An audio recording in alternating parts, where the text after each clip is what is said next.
Money in the Bank is still the talk after 5 days ago being on Premiere Live event.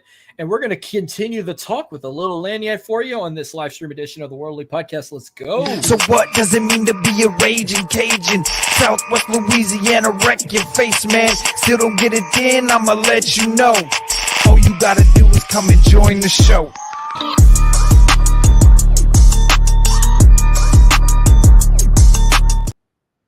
Well, hello again, everybody. We are the High Sir Pod of your weekly unfiltered wrestling and entertainment. Welcome to the Worldly Podcast. We are free and available wherever you get your podcasts, and we are on YouTube and Twitch as well. We are the Hostly Trio. I'm Marcus, and Marcus Lee 337 on Twitter. He's Dylan, and he's Jordan. Guys, how was y'all's 4th of July, and where can we find you? Hey, I am doing fantastic. 4th of July was good. We went do some crabbing on Monday. Didn't catch, well, I caught a little bit. We caught like roughly, I'd say 8 of them, and then we had to go buy the rest. But all in all, even though we didn't catch much, it was a fun time. We got to spend it with some family, and that was the most important part about it. So other than that, it was a great time, and I hope y'all's was good as well. Jordan, how was yours? Did you go crabbing with him too? No, but I went to go watch the fireworks at the ballpark over here. So, and you can find me at join_J2000. There you go. Oh, we swam, we barbecued, we had our own little parade on a private road. I didn't drink much. I drank a few, but man, I am fucking red. Like Monday Night Raw red right now. And what's up, Freddie? And what's up, Justin? Glad you guys are tuning in. Yes, I'm kind of in pain right now, still a little bit, but I'm cheering up with a little bit of shaving cream and that aloe vera. And hello, Miss Kim. How you doing? So, what do you guys want to talk about? I know what we could talk about. We can continue on with Money in the Bank. Since Freddie's tuning in, a big shout out to Freddie, because when Freddie and I talked Money in the Bank, it was our 3rd highest rated live stream on YouTube. So, wait, no, it was top 3 highest, right? It was the number 1 live stream, number 3 video of all time, because we have videos and we have live streams, and you and Freddie fucking killed it. For a small channel like we are not a huge channel. And we are nearing like the 200 view mark, and that's just from Sunday. So credit to you, credit to Freddie. I will keep giving you guys credit. Y'all killed it, and yeah, y'all are the most viewed live stream in our channel's history, and 3rd most of all videos. And Marcus, what the fuck are you doing? I've seen if I'm not running fever since I made that error just now. Oh well, it happens. It happens to get like mixed of a live stream and a video, so it happens. I mean, it's not a huge deal. I'm fucking my mullet up. Yeah, number 1 live stream. Wow. And number 3 on YouTube, because number 2 was Mike Chioda's interview. Number 1 was, of course, the late Waffler 69. It's gonna take a lot to out top that, because that was probably one of the biggest guys we had on the show. And we didn't stop. We just kept going. And same thing when we talked Great American Bash 2000, which that episode is released right now. Oh, Freddie, you're always welcome to come back on. We can't wait to have you on again in the future. So, yeah, I will hand it off to you, since you came up with the idea of continuing on with Money in the Bank, since, people have different feelings about the winners and different feelings about the shows. Y'all heard my honest thoughts on everything. Let me hear from you two guys.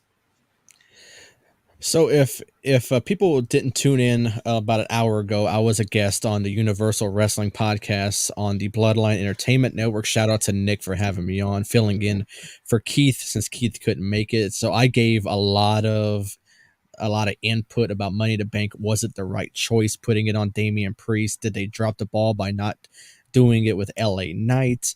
So I mainly want to get reactions right now. First to Damian Priest. Let's talk about the big one. Not that Io Sky is not a big victory for her Money in the Bank. But let's talk about the men's Money in the Bank, since that's the one that kicked the show off. And this is the one we thought LA Knight was going to capture this Money in the Bank, that he was, and he said it, the odds-on favorite to win that match. And I kind of feel like, since our prediction show was on Thursday and SmackDown was on Friday, and he called himself the odds-on favorite on camera, I kind of feel like that right there kind of was like a signal that he was not winning. It's almost equivalent to someone on the Go Home show climbing up and grabbing the briefcase. He called his shot. He said, I'm the odds-on favorite to win this match. He didn't do it, and that's what kind of made me worried that he wasn't going to win, is whenever he said that. So let's start with Jordan. Jordan, what is the reaction to Damian Priest, not LA Knight, who we all pretty much we all predicted was going to win the Money in the Bank? So they go with Damian Priest. What's your reaction to the moment when it happened, and what's your kind of feeling of it right now?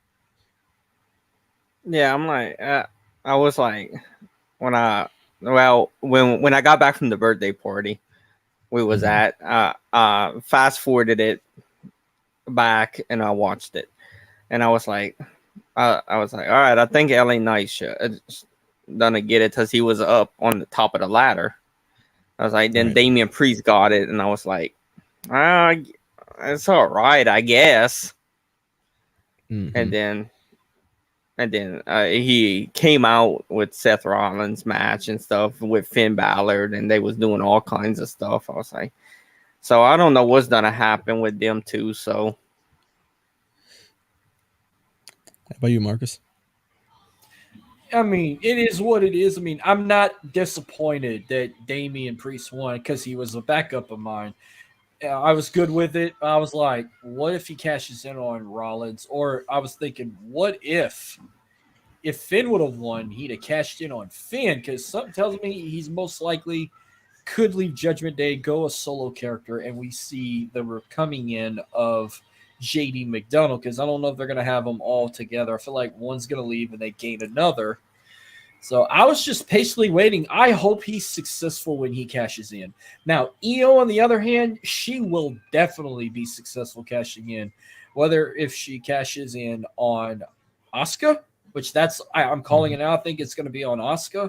I would love to see her do it on Rhea, but I think she's going to stay loyal to SmackDown and cash in on her. But both my backups won, and I'm very satisfied with it. You never want to grab that briefcase during the build-up. Logan Paul did it, nothing.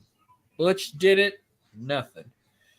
But yeah, Damian didn't grab it, so that's why he won. So, but I'm excited about it. The briefcase is basically just piece to continue to tell the story of Judgment Day falling apart, learning more towards Priest, failing his cash because of Balor. I could possibly see him failing, but I can't see another guy failing.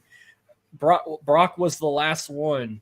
No. I take that back. Big E was the last one to successfully cash in. The Theory failed, but I think Brock and Big E were the only two successful out of the last 5 years, or maybe longer, of the winners cashing in. Or if I would include 6 years with Baron Corbin, from 2017 to 2022, only two were successful cashing in, and the rest failed. Yeah. I mean, for Damian, I kind of mentioned this on the UW pod, that I kind of feel like WWE kind of dug themselves into a hole by not pulling the trigger on LA Knight and giving it to Damian Priest, because right now I'm not a fan of a mid-card cash-in, like on the US title or the IC title. For me, if it's cash-in, I want it to be a world champion. But right now, you're in a situation to where you can't have it be a world champion. Seth Rollins is still basically a new holder of that new world championship. And then we all know Roman and Cody is happening at WrestleMania 40 in Philly.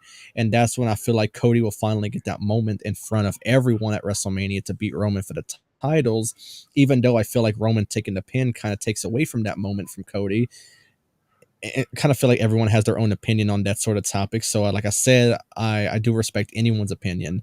when it comes to if Cody's moment is going to be as meaningful as what it would have been at this past Mania, but that's for another day. But with Damian, I feel like if you're going to have him cash in soon, unfortunately, I think it's going to be a mid-card cash in because I don't really see a logical reason for him to cash in on a world championship right now.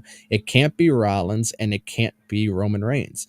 So where do you go with Damian Priest? I feel like with Damian Priest, it's hard to insert him into a story like that. But if it was LA Knight, I think he would have brought that Money in the Bank briefcase to a higher level. So I'm not taking anything away from Damian Priest, but I just think LA Knight was the more reasonable one to win the briefcase.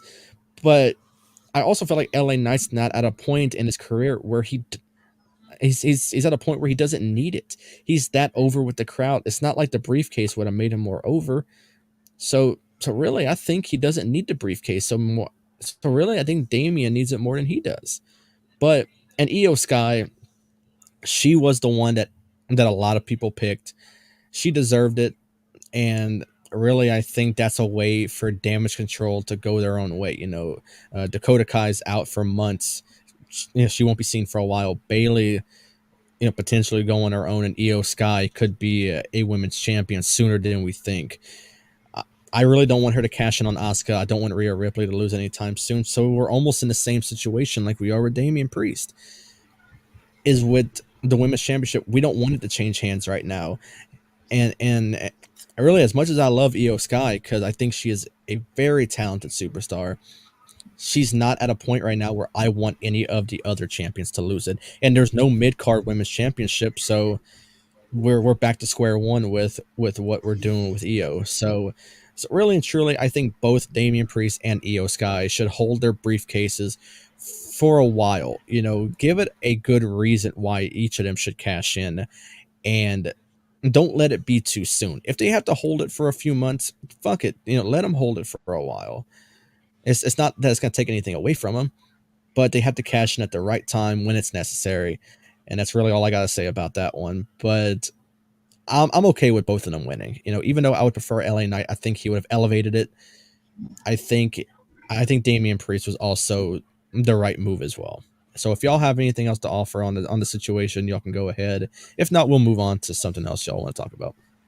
I'm good. I said I was good with both of them winning. Yeah. LA Knight would have been cool to win it, but he's already over with the crowd, so that's a win for us. And waiting for him to get that title. What's up, Kayla from Queen's Takeover? I wonder if Mama Larice is watching too. But yeah, LA Knight is definitely. I agree, Freddie. Yeah, LA Knight is definitely getting the US title. I think that's the first belt he gets. I think he wins it over Austin Theory. And he said it feels like Charlotte is going to win the possible triple threat and bet her 15. I can see that happening too. How many times is she going to win it, and then in seconds they take it off of her just to add that record up even more.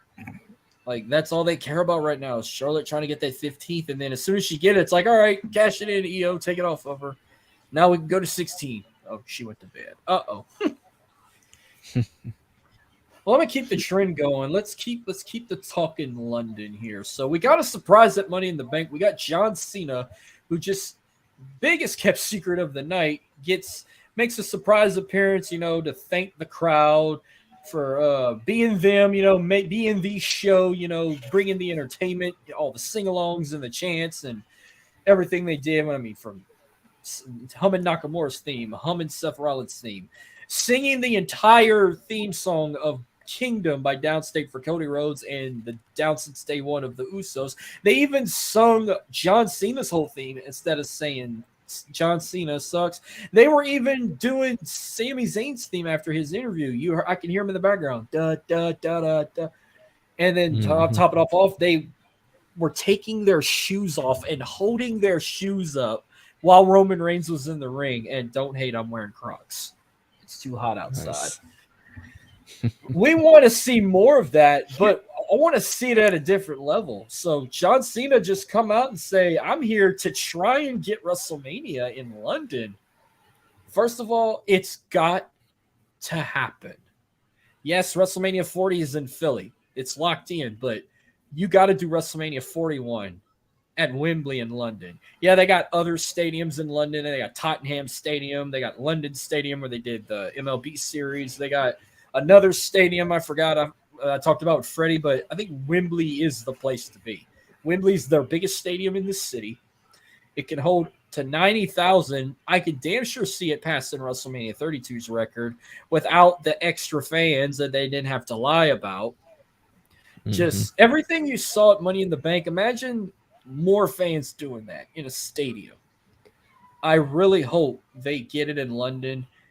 And as soon as I hear y'all thoughts about possibly could WrestleMania host it in London, would you guys want us to have it, see it there in the future? We're going to do a special quick. Our prediction, top 5. You can include London. I'll add 4 more. Your top 5 international cities to host WrestleMania. So give me your take. Cool. A thumbs up or thumbs down on WrestleMania in London in the future. Oh, two big thumbs up. You know, if this is the crowd that we're getting for a Money in the Bank, just imagine a crowd in Wembley for a WrestleMania. Holy shit. Oh, that's a dream right there to see WrestleMania in London. You know, it would be fantastic. Like I said, you give us that for Money in the Bank. God, just imagine like a WrestleMania, even a SummerSlam would do over there. Well, they had done SummerSlam there before, but the vibe wasn't they have. Yeah. Well, yeah, it's not like it is now. Yeah. And see, Freddie made a good point. For us, that would be heaven because it would start at 3 p.m. Eastern, noon Pacific time. That would give us time to watch night 1 and then immediately do a night 1 fallout the same day instead of doing it after 11 o'clock. And same thing with night 2. So I'm all in for it. Now, Jordan, what about you? What's your take about London could host a WrestleMania in the future? Are you on board with it or no? Oh yeah, I'm on board. That crowd would be wild like it was. I'm all in for it. Speaking of all in, let's see if they can bring it all in when AEW goes there first. See, AEW's never been international like this. They never went across the pond, so this will be a first time for them. We're going to see if that crowd gives the same love to AEW like they give WWE. And let's see if they can actually pull 90,000 people or more when they go all in.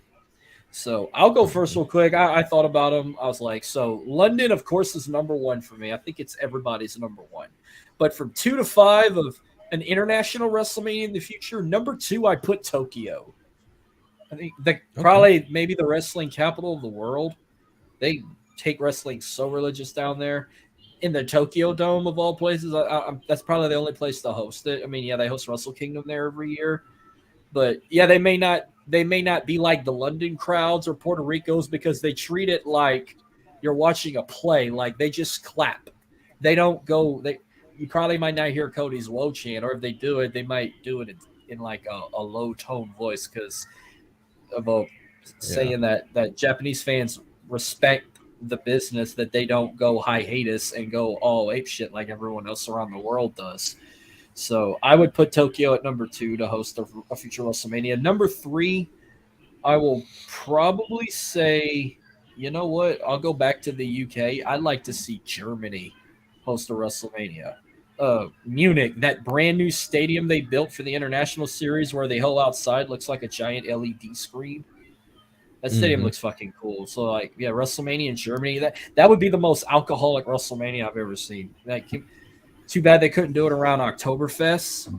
This is WrestleMania is in the springtime. Imagine the amount of beer or the drunks they bring for that. I'll keep it nice for Grayson Waller. I'll put Sydney, Australia at number 4. You know, put it back in that same stadium that hosted Super Showdown in 2018. I don't know, what was that, a croquet stadium or a cricket stadium or a rugby stadium, whatever the hell it was. And then number 5, just because of their rich tradition of wrestling and lucha libre, I'll put Mexico City at number 5 in the Aztec Stadium, or at the Aztec, whatever, same stadium the NFL does for their international series right there, or the Mexico soccer team stadium in Mexico City. So that's my top 5.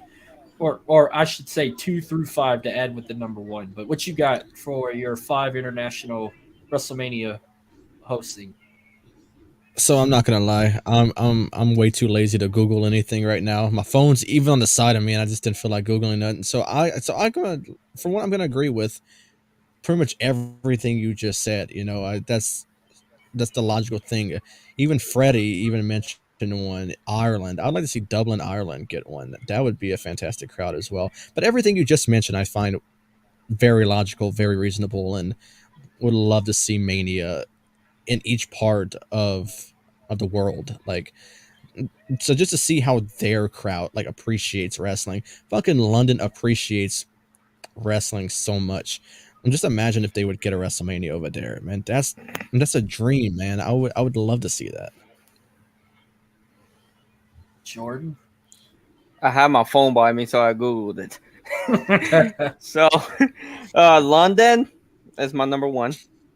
My number two, I go to Tokyo. Uh, Okay. my three would be Toronto. They've done it, but yeah, it's been a long time Yeah. since Toronto hosted it. Mm-hmm. What I said? I'm on my number four, right? Yes. Yeah. Oh, okay. Paris. Oh, a little romantic WrestleMania. Okay. Why are you yelling There's into the France. microphone? And my number five, Rome. Rome, Italy. Okay. Hey, he said some different ones there.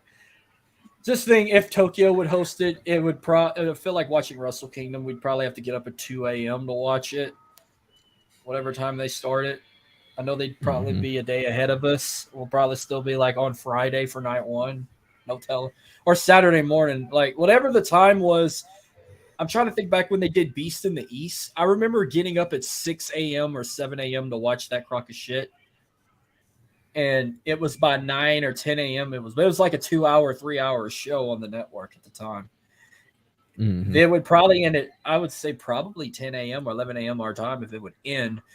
Now, it'd be nice to go back international. It's been over 20 years. 2002 was the last time they did a WrestleMania outside of the U.S., but they never left North America. So it would be nice to see something different. Go to another continent. Go overseas. Just stay away from Saudi Arabia. Go across the pond. Go somewhere like that. That would be pretty sweet. Cuts off kind of night. What's he talking about? He's talking about when they go to like Japan or something, or Australia. He's talking about your shirt that you're wearing, a cutoff shirt. Dude, look how red I am. I am hot. Yeah. Holy shit, I'm fucking sunburned. Ow, it hurt. Okay, moving on. What you got next? All right, so I'm gonna stay on the WWE train because my last thing is unfortunately AEW, and I say unfortunately very very highly because of what it's about, what show it's about. So I'll stick with WWE for this one, and I'm gonna go with someone who we all love, and that is LA Knight. Now, someone in the wrestling Hall of Fame world does not care for LA Knight so much. And I'm talking about someone who actually I respect as a person. He's going through a lot. He lost his son and he's been through quite a bit. But his comments about LA Knight, and I'm talking about Kevin Nash, his comments on LA Knight are something that I'm not a fan of. And I feel like LA Knight's his own person. He was doing this in NWA. He was doing this in Impact. This guy was the real deal no matter where he went. Just because he's in WWE doing the same ass gimmick he was doing before doesn't mean he's trying to mimic The Rock, doesn't mean he's trying to rip off Stone Cold. He's his own person. So it doesn't matter if he's constantly yelling out yeah or doing anything like that, or he's not ripping anybody off, I find. And that's what Kevin Nash called him. He called him a ripoff of The Rock. And I really don't see that. I feel like maybe he's getting inspiration from The Rock or Stone Cold, but he's not a ripoff. He's not ripping nobody off, I don't find. So I want thoughts. What is your take on Kevin Nash calling LA Knight of all people a ripoff of the Great One of The Rock. I mean, people's got their beliefs of what they want to believe. You know, he might be the only person I've ever seen compare him to The Rock. I don't think I've ever heard anybody. What is this? What? Watching from K-Ball 101? Are we on That's the probably radio right now? No, he's probably at the radio station watching us on Facebook. Oh, I was about to Yeah. say, holy shit. Yeah, we're not on the radio. Oh, it would have been nice if we were on the radio. I'm a proud listener of K-Ball 101. Well, best Zydeco station ever, but can't. But I rather them and Classic Country Saturday night on 97.3 The Dog, and plus I like Big 102.1. All the great 80s, 90s, and 70s music you got. And of course, the number one hit music station, 94.5 KSB. Shout out to all those guys as well. I don't really compare him. I mean, yeah, he's got the look, he's got the shades, he looks like Hollywood because he's L.A. Knight, yeah. But man, he's just don't change your gimmick, bro. We love it. You are overkilling it with the crowd. Keep doing you, Eli Drake. Keep being L.A. Knight, yeah. Yeah, I think he's doing great right now. So just keep what you're doing. And I didn't see the comments, but just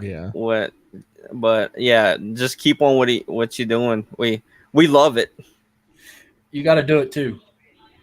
Yeah, you got to do the whole thing. L.A. Knight, yeah. L.A. Knight, yeah.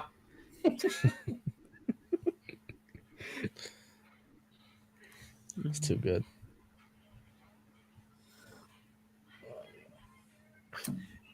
That's all I got to say. Do you want to throw anything else, or you already said your statement? Yeah, I pretty much said my piece on it. I just think it's a ridiculous statement that for anyone like Kevin Nash, like he's not ripping nobody off, man. He's his own person. It doesn't matter if you think he's like The Rock, if you think he's like Stone Cold. Honest to God, if I was compared to The Rock or Stone Cold, I would think that's a compliment. So maybe LA Knight could have one up him and say, hey, thanks for the compliment. I wouldn't take it as an insult. I would be insulted if you'd say like, ripping somebody off or something like that. But honestly, don't change who you are. You're good. And that's all I got to say. I'll continue the talk with WWE. So after one segment that happened and that put us all in a holy shit moment, there has been talks that supposedly Ronda Rousey is rumored to leave in WWE after SummerSlam and potentially going back to the UFC after Amanda Nunes announced her retirement. I mean, I know you didn't see this turn coming of Shayna attacking Ronda. I think everyone predicted they were going to retain, and I was one of them.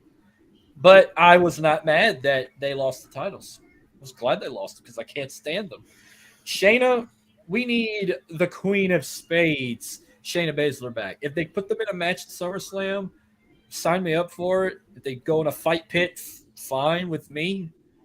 But if they're going to put these two in a feud, you got to get Shayna up. We got to put her back the way she was in NXT, that dominant force.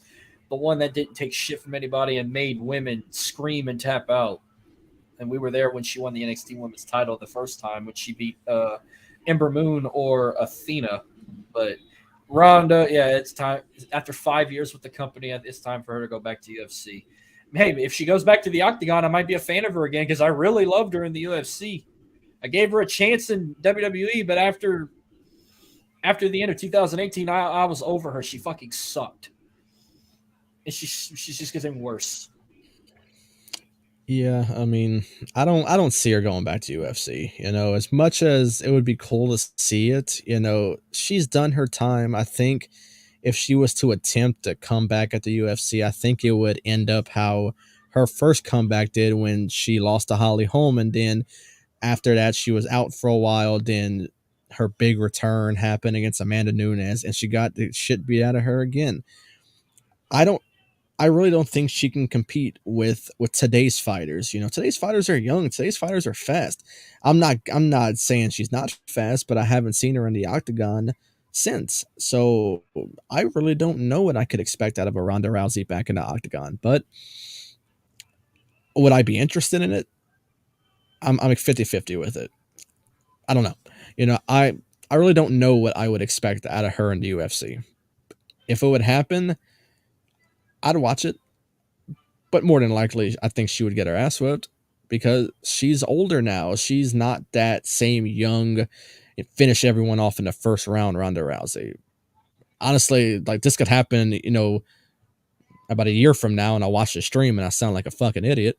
But I don't know. I mean, it would be interesting, but I just don't see her going back to UFC. I could see her just leaving and just enjoying life, just enjoy life. You ain't gonna be always doing something. She could be the type of person that wants to do something all the time, and if that's the case, whatever. But I think her time in WWE should be coming to an end. No one's interested, really. The turn was huge from Shayna Baszler. No one saw that coming, and I could see. And then it looks like SummerSlam it could potentially happen. Shayna Baszler, Ronda Rousey, and like you said, Shayna should get the win over her and go back to that NXT form of Shayna Baszler that I loved. I love Shayna Baszler in NXT. If they would bring that back, that would be fantastic. So maybe their match at SummerSlam is the start of something big for Shayna Baszler, because I don't think they would break them up that quickly after winning the titles, especially taking the belts off Alba Fire and Isla Dawn. So maybe they have a big plan for Shayna Baszler. I don't know. Jordan. Yeah, I don't see her going back to the UFC. I don't think I watched her in UFC. I saw some replays from her in UFC, but yeah, and I didn't see the turn on Shayna turning on her at all. I was shocked a little bit. Every time she fought, we went to B-Dubs and watched her, especially when she fought Nunes and Holly Holmes. We watched them two fights for damn sure. But do you have any current favorite fighters and female fighters in the UFC right now? I have two. I like Juliana Pena, and of course, I love the Cookie Monster, Carla Esparza. Yeah, I really don't have any favorites right now for the women's side. I just watch it. I really don't pick except if they're from Louisiana, Dustin Poirier. I follow him, but I'm not a big follower of people. He's fighting Gaethje at the end of the month, and I can't wait. Yeah, that's gonna be fantastic. I like TJ Dillashaw too. I liked him. I was big on Chuck Liddell, but Iceman retired. Our other Louisiana brother, DC, he retired, but he calls commentary now. Kyle Bradley was another one from Louisiana. Lewis was another one from Louisiana that represented H-Town.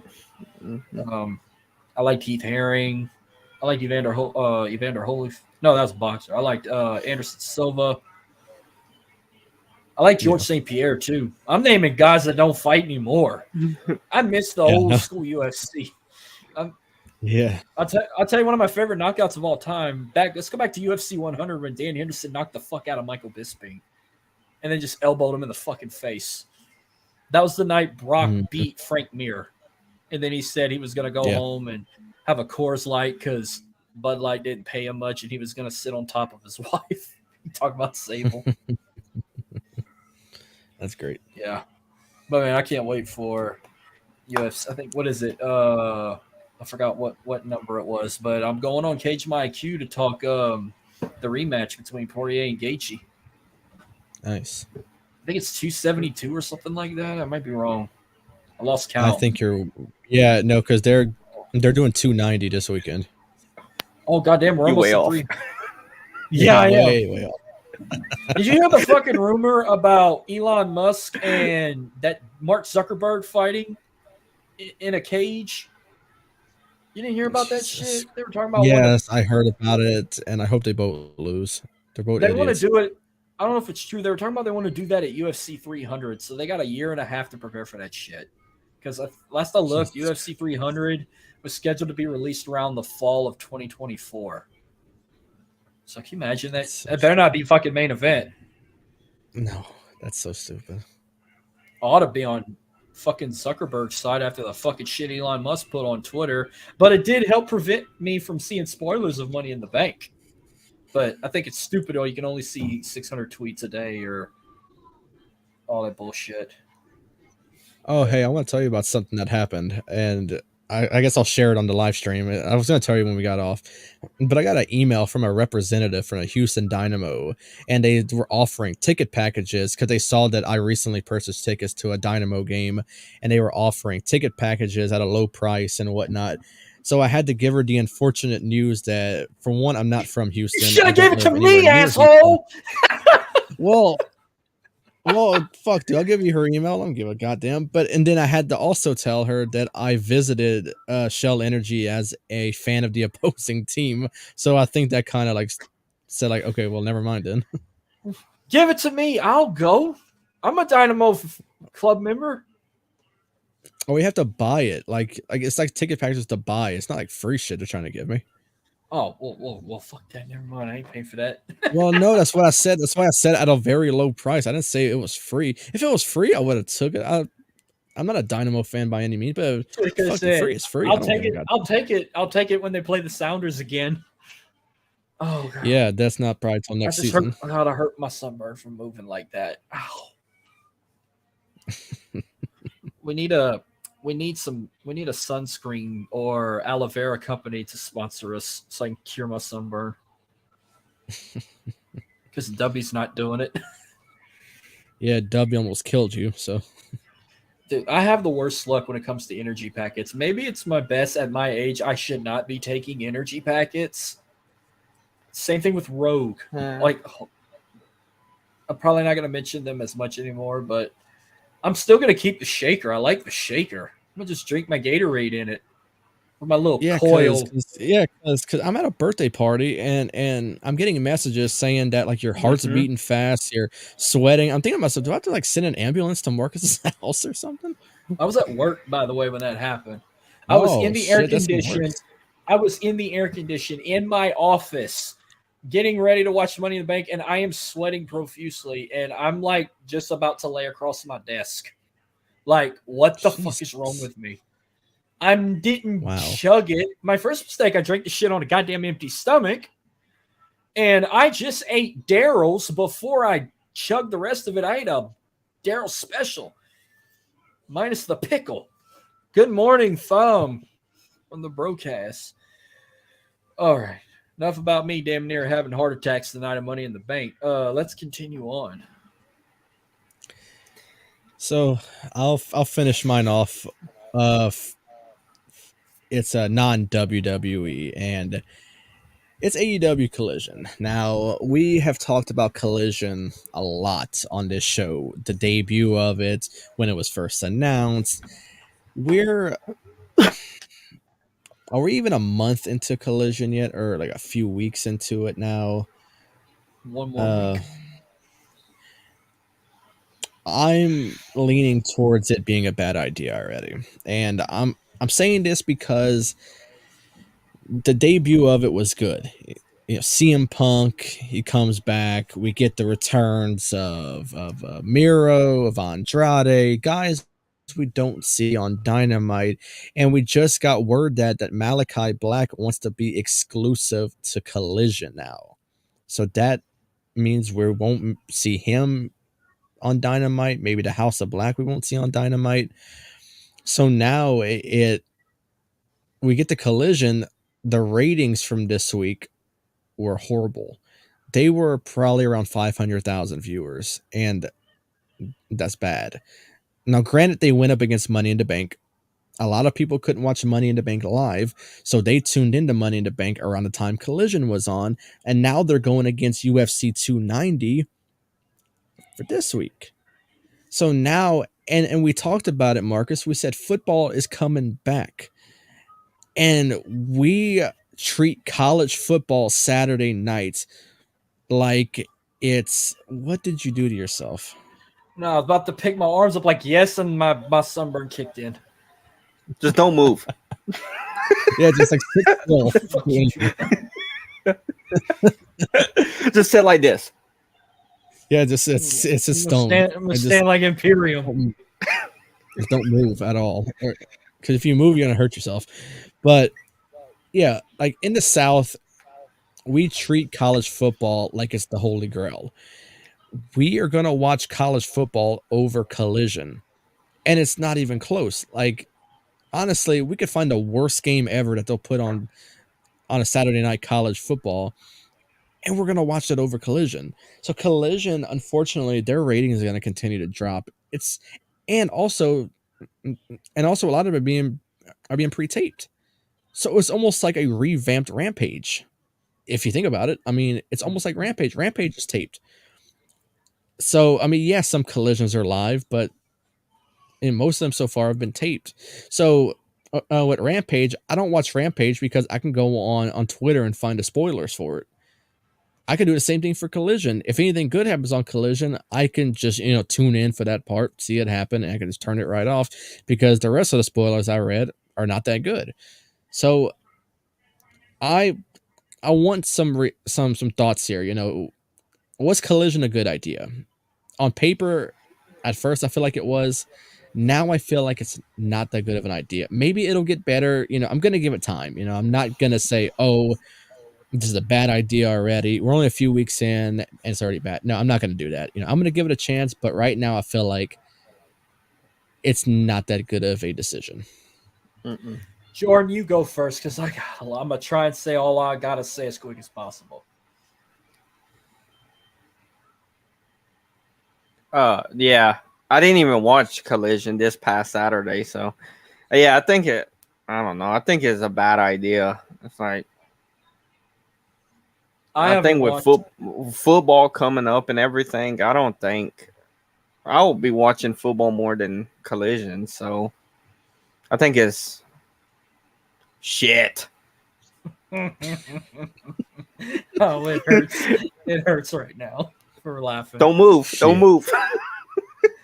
Yeah. I haven't watched it since it aired just to see what Phil Brooks had to fucking say. I haven't watched it since. Let's see. I didn't watch the second episode because I was with my girlfriend and we went to bed early. And the following weekend, I didn't watch it because of Money in the Bank. But see, I didn't watch it live. I didn't get home till after 3:00, and it probably ended by the time it started. But I was actually getting ready to prepare to do a Fallout, but I waited till the next day because Freddie didn't get to watch it.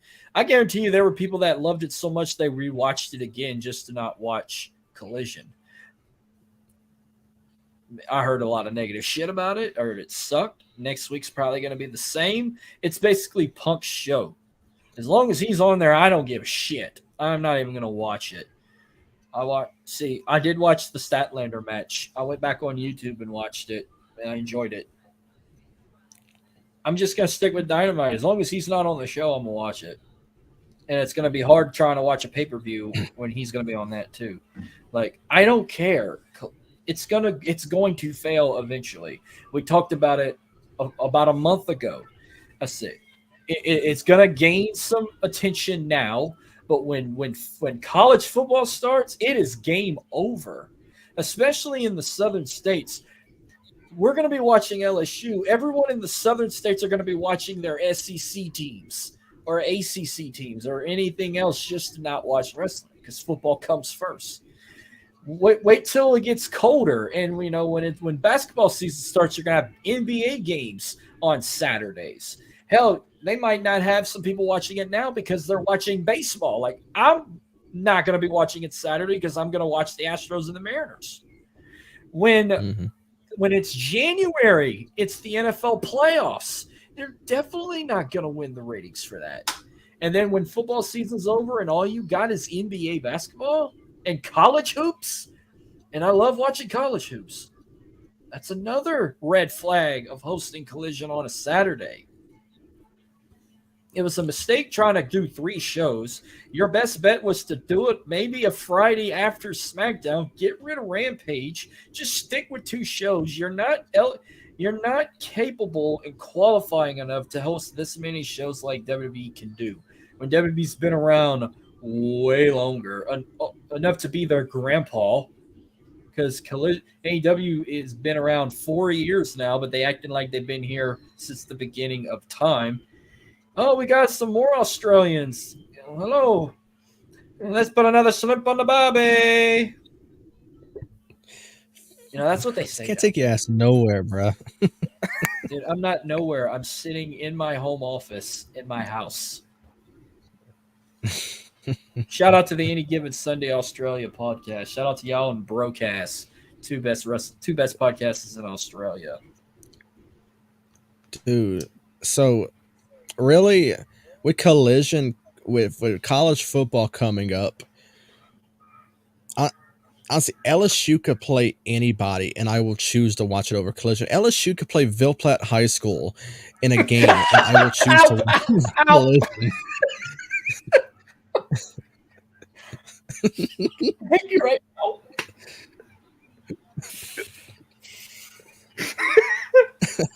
It hurts when I strain, like my veins hit my shoulders. Don't move. Oh my god, I'm crying. They can play Eunice, and I'll still watch LSU. Stop. They can play your team, Marcus, and I'll still watch it. Ow. Fucking Christ, Jordan, you're gonna kill him. Oh my god. Stay in one place. Oh my god. Oh shit. Get the sunscreen. It's all the way across Too my late, house. yes. Fuck. Fucking too late for I sunscreen. think what Dylan was trying to say, like LSU could play at 11 a.m. after college game day. And when that's over, he's going to watch the SEC game of the week at 2, even though we don't have to listen to Vern Lin. I'd rather listen to Vern Lindquist call a game than watch AEW Collision. Yeah, okay. Now I see where you're going with this. I'm like, he's gonna choose Vern over what? Then he said AEW. I'm like, okay, never mind. Then I don't yeah, mind. but really and truly, listening like I to him. said, it could be anybody though. It could be any set of human beings. I could gather up a group of my coworkers, and I would still watch it over Collision. LSU would win 500-0. And it would be the most entertaining thing, more entertaining than whatever Tony Khan's gonna put on. So it could be anybody, to be honest. So basically, like I said, I was trying to rephrase that. Like LSU could play at 11 o'clock game on ESPN after college game day. We'd watch it, and then at 2:30, you're gonna tune in to CBS and watch the SEC game of the week, whoever it is. It could be like Ole Miss versus Alabama or something. And then when 7 o'clock comes, it can be the game that college game day was at. Chris Fowler and Kirk Herbstreit. It could be Michigan, Ohio State. It could be freaking Clemson and Florida State. It could be Oregon and Oregon State. It could be anybody you would choose. It could be Notre Dame versus the fucking world. You're going to choose that over Collision. Or phase 2, LSU could play a 2:30 game. 11 a.m. you can probably watch whoever. I usually like to watch a Big 10 game, or I'll watch a Big 12 game at 11 a.m. Maybe an ACC game, or if there's a good SEC game. LSU could play at 2:30 against like Florida or something, but would probably host Florida at night. And when 7 o'clock comes, you could be ready to watch a UFC pay-per-view and not give a shit about Collision. Y'all both would be at Cheat's house for that. So I'll be at B-Dubs. So basically, to sum it up, what we're saying here in layman's terms, we would choose anything on the planet Earth that would happen on Saturday than watch AEW Collision.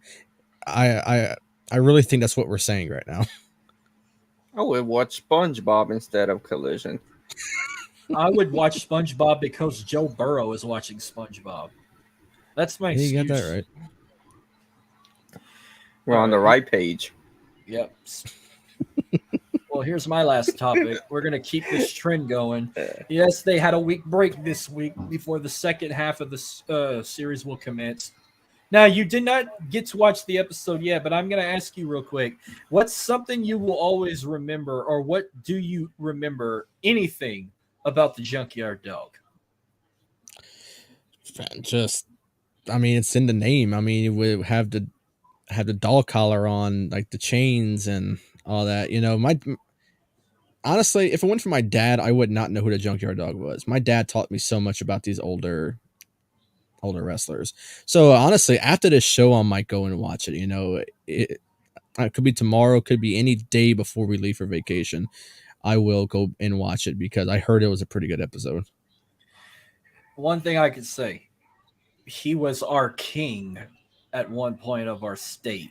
Even though he's originally from North Carolina, when he moved to New Orleans and started at Mid-South, he was our Hulk Hogan down south.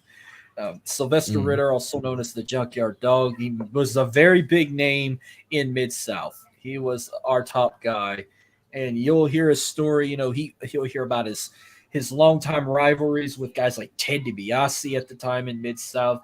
You'll hear about his rivalry with Butch Reed, and you'll even hear about his rivalry with the Fabulous Freebirds. There's one part in there I don't want to spoil. I just can't wait to hear your reaction.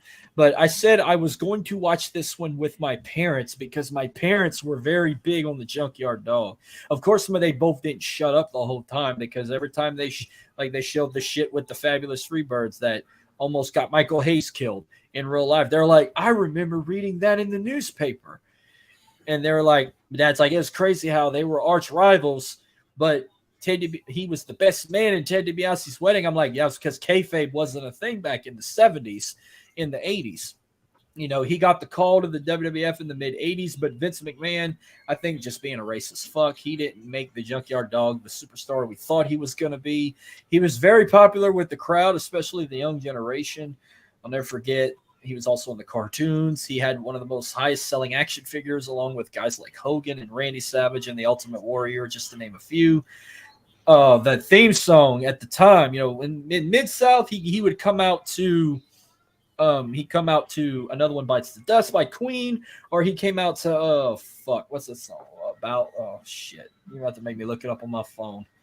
But he had a song in WWE called something with cakes, talking about ass, something with cakes.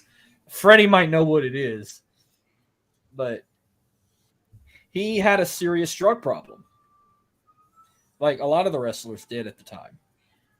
And he got released from the company. He did go to WCW in the early 90s, but it was like he was kind of washed up. Oh, and his other theme in Mid-South was Atomic Dog by George Clinton. That's the one I was talking about. He had Atomic Dog by George Clinton, and he also had Another One Bites the Dust by Queen. And then whenever he went to the WWF, he had a song, something like "They Grabbed Them Cakes" or something like that. He had a serious, like, he smoked weed, he did cocaine.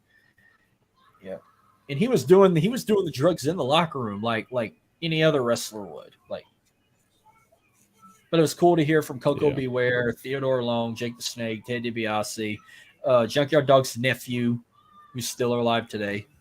But unfortunately, Junkyard Dog passed away June 1st, 1998, coming home from his daughter's graduation. High school graduation. He drove all the way to North Carolina to attend her graduation and turned around and drove all the way back to Mississippi at the time where he was living. And his body just, when your body can take so much in the middle of the night, your body just shuts down. Like, that's it. I'm going to sleep. You know that feeling. Like, what's the latest you've ever tried to stay up? And then your body just completely shut down. That's what happened with him in his pickup truck when he crashed into a tree all off the highway, and it took his life from him. And he was inducted in the Hall of Fame in 2004. He was inducted by the Big Cat Ernie Ladd, who was another Louisiana legend, a guy you met, a guy we talked about, a guy who was also like an agent from Mid-South for Bill Watts. But it was like it was a sad downfall. They said that he went from main eventing Madison Square Garden to working out of Walmart. Talk about a sad downfall for him. And to make it even more sad, his daughter that he went to for her graduation, I think that's his only child that I remember. She passed away not long ago from a heart explosion at the age of 31. And I think it was in 2014 or 15 she lost her life. So it's a very fun one to watch at the beginning, and then it just gets darker and you see the sad tales at the ending. But that's the Taken, by the way. I mentioned I was going to pop it up here. I still have this book, The King of New Orleans, Story of the Junkyard Dog. That GIF, I forgot what that fan's name was. If I remember, I would give him a shout out. This is a great read right here. If you're into old schools, you'll hear about his lifestyle. You'll hear about his times main eventing the Superdome to the Sport Auditorium in New Orleans and even the lakefront. Great read. I would highly recommend if you can find this on Amazon. It's a great read. Or if you guys, I'll bring it to you guys next time I see you in town. But I might have to read this book again. This was a great read. I like reading wrestling books. And this is only one of 2 books I still have. This one and the Young Bucks book. Was it Breaking in the Business from the Backyards or something like that? And I got it signed by them, by the way. Nice. I have to go find it. It's on my shelf right there somewhere. But I know I kind of spoiled it away, but you say you were going to check it out. But I know next week they kick off the second half, and then they're going to do Adrian Adonis next week. Nice. And then his story about being like a kind of like a flamboyant type of character, like give you kind of the Gorgeous George vibe and everything. And then to his automobile accident he had with 3 other passengers, fellow wrestlers. Mm-hmm. So that's about all I got. Do you guys have anything else y'all want to add before we close out? Ready for vacation. Yes, I was getting ready to say that. Jordan and I will not be on the live stream next week. Marcus will have 1 or 2 other people on. So, yeah, even though we'll be on vacation, I'll still tune in. If Freddie's still listening, Freddie, you want to come join me next week? I'm going to find me a second guest, too. But other than that, I got nothing else. I'm ready for SmackDown tomorrow night. See this, what is it, the some trial Roman Reigns is going on, the trial or some shit. They're going to be at Madison Square Garden, so I'm definitely going to be tuning in. And then Edge is going to be there. He's going to be on the Grayson Waller effect, so I can't wait to see that. Mm-hmm. It just seems weird. Like, they just did a premiere live event on Saturday, and this is going to be the first SmackDown after following Money in the Bank. It feels like forever. But I just can't wait to see what happens, with the Usos and see how Roman responds. Mm-hmm. Yeah, I know. So don't do it. I don't know. I was reading something. I'll do it. Oh, I know what you meant by that. Okay. All right. We're going to close out. Again, you can follow the podcast on Twitter at WorldElitePod.